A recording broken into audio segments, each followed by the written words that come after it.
Cadenza 4, a 1DD 3BA hybrid IEM from Letshuoer, a great IEM that got the unfortunate treatment of being released next to other hyped up IEMs like the Moondrop Dust, the Elysian Pilgrim, and the TA Audio Hype series. So even though the Cadenza 4 got raving reviews from many critics and customers, it kinda got overshadowed and lost in the Chi-Fi sauce, if you will. But in today's video, we're gonna be diving into the Chi-Fi sauce to rescue the Cadenza 4 and give it its proper spot in the spotlight. Let's jump into it. Hey friends, Timmy here. Welcome back to another video on the Hangout.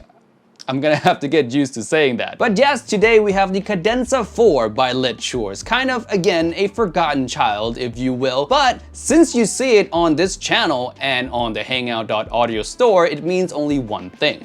It is critical approved. It is good enough to hang among the greats of the greats IEM in our store. But what's so good about it, and what are some of its drawbacks? Let's jump into that right now, starting with the tuning. Now, the sound signature of the Cadenza 4 can be described as a U-shape or a slightly bit bright kind of U-shape. It has extra energy in the upper mids and the upper treble. So vocals are going to be more forward, more in your face, and also the shimmer and shine of the treble nuances are more apparent in this kind of signature as well. And on the lower end of the frequency band, we see more of a focus on the sub bass and less so on the mid bass and the lower mids. All of this in combination creates quite an open and clean kind of sound signature. I wouldn't say it is as clean as something like a Harman. Cadenza 4 kind of sits a little bit more balanced out than that. It's not as contrasty, it's not as V-shaped as a Harman, but it still retains that clean, lively, and some might call it analytical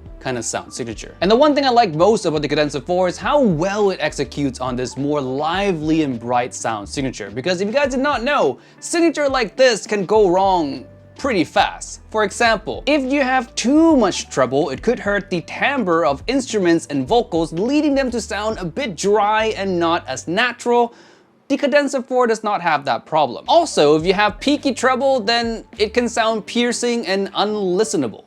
Again, the Cadenza 4 does not have that problem. The upper treble elevation is done quite tastefully in the amount that it has, and is also quite an even elevation as well. So again, no peaks and the timbre of instruments is preserved. Another good thing about the Cadenza 4 is its overall technical performance. Now, while it won't play ball with the upper echelons of IEMs, it still does a very good job, especially at its price. Now, of course, every IEM has its drawbacks. With all the things that's great about the Cadenza 4, it as well also have some things that might not gel well with some people. The first one being that the bass is okay. Bass instruments have a good kick to them, but the decay is just not very realistic. It's kind of a quick decay, if you will. It feels like the bass can be a bit one-noted, if you want to put it that way. The sub-bass rumble is nice, and on songs that have those elements in there, you do feel a bit of rumble,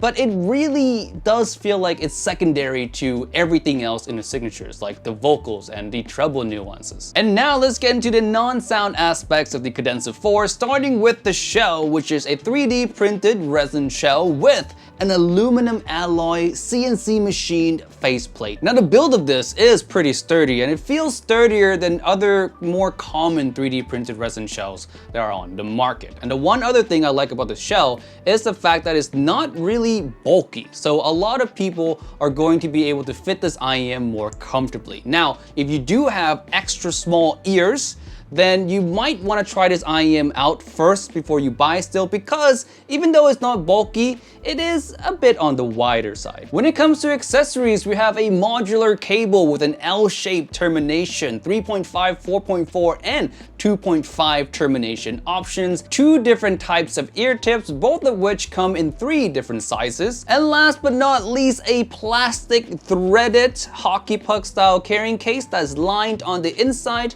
with rubber. And now let's recap why you should or shouldn't buy the Cadenza 4. Buy the Cadenza 4 if 1, you love a vocal or mid-centric kind of sound signature, and number 2, if you like a livelier and more detailed focused sound. And you shouldn't buy the Cadenza 4 if 1, you like a meatier sound signature, maybe a warmer signature, and you don't really like thinness in your sound. And number 2, if you're more of a bass head, or maybe if you like bass more so than the brighter frequencies. As always, if you're in Singapore and want to try out the Cadenza 4 for yourself, why not come down to the Hangout? We're located at 29B Moss Street in Chinatown. Come on down, grab a cup of coffee, ask for the Cadenza 4, and form your own opinion. And for those of you who are not in Singapore but have already decided that the Cadenza 4 is the right fit for you, why not visit us at hangout.audio or online retail store. Check out our highly curated list of the best IEMs on the planet, and if you do purchase the Cadenza 4, since it's over the price of $30, shipping